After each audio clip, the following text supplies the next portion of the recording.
Hello ladies and gentlemen, so this will be the start of the drying process.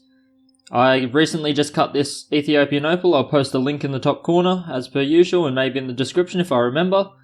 And we are going to try out a really slow drying process.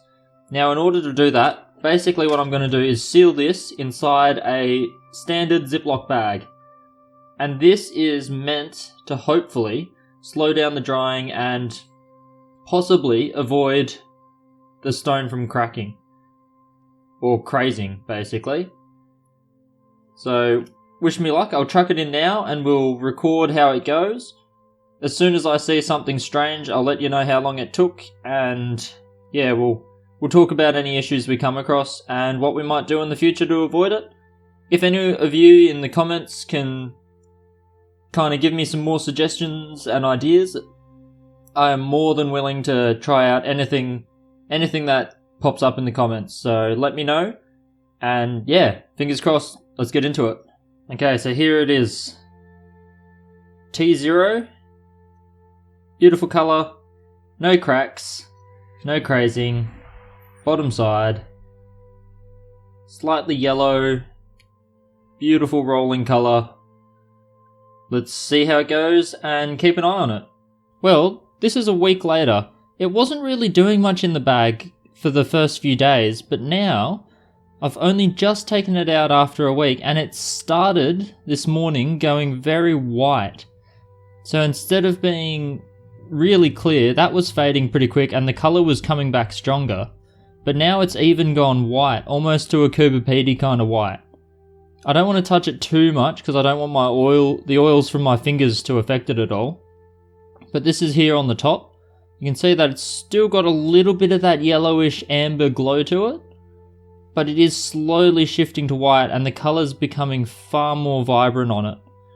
If I give it a quick little flick over the back side is just like before, but just brighter. Still got that red and green playing across the face of it. Really interesting. I'm wondering how white it's going to get. It's got some interesting pattern there. I think for now, I'll keep it in the bag, but I might open the bag up to atmosphere and just let it go. And then I'm probably going to chuck a desiccant inside the bag with it and see if I can speed up the process a bit. Because it's definitely very slow. I've seen time lapses over the course of hours that have moved faster than putting it in the bag, so it's definitely a great way to slow it down if you're scared.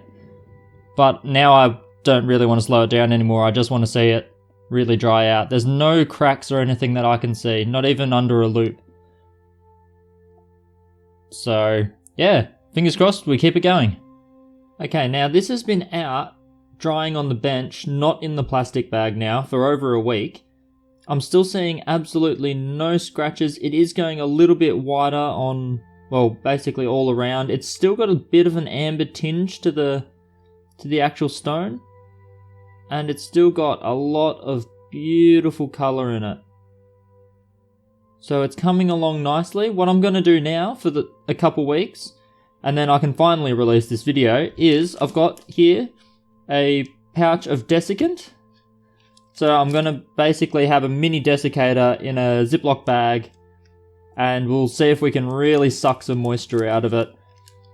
And yeah, after a few weeks, it should be fairly dry. I could also then go further and put it under a vacuum desiccator, which I do have as well. But we'll see if it needs anything like that. If there's no change in it after a little while in the desiccator bag, then I don't think I'm going to bother going all the way through and putting it in a vacuum chamber. But maybe out of interest, I'll do that at a later date anyway. So yeah, it's a beautiful looking stone so far. I don't want to touch it too much, just in case that affects it. I really like that pattern on the bottom. But yeah, let's get it in the bag. Let's see if we can dry it even further. Alright ladies and gentlemen, this is where we'll end this video.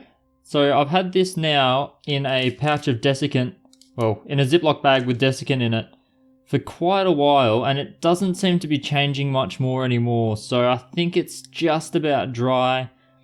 I can't be 100% certain, but you can see it's definitely become this kind of... It's still got that tinge to it, that warm glow, but it has gone very much white in comparison to what it was, and the color just kind of, it's all over the surface. It's very flashy. The back I like even more than the front. I've washed my hands to make sure there's no oil on them at all, but have a look at that. We've got some vibrant colors, and it just rolls all over the place. So quite an amazing piece. It is still fairly see-through, so it's pretty crystalline stuff. It hasn't gone white Coober Pedy, not fully anyway. But look at that, it's just got that, still got an amazing foil effect. And yeah, beautiful play. It feels almost directional, but it's a very strange color play compared to a lot of Australian opal. It's very playful, but not very bright from one direction. Like, there's not one clear face in it. It's kind of shooting left, right, and center. So a bit unusual compared to what I'm used to. But yeah, that's it. Dry with the desiccant. I could take it a little bit further with a vacuum desiccator, so basically suck the air and moisture out of it.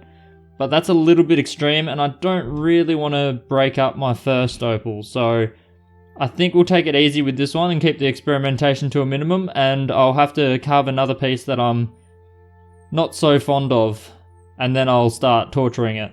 This one, I think we'll get away with not being tortured, just because of all of that.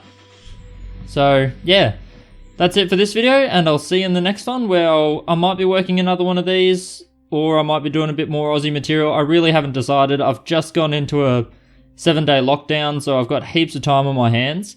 And yeah, I'm not entirely sure how I'm going to plan it. But I'll work away and you'll see it when it comes up. So see you then.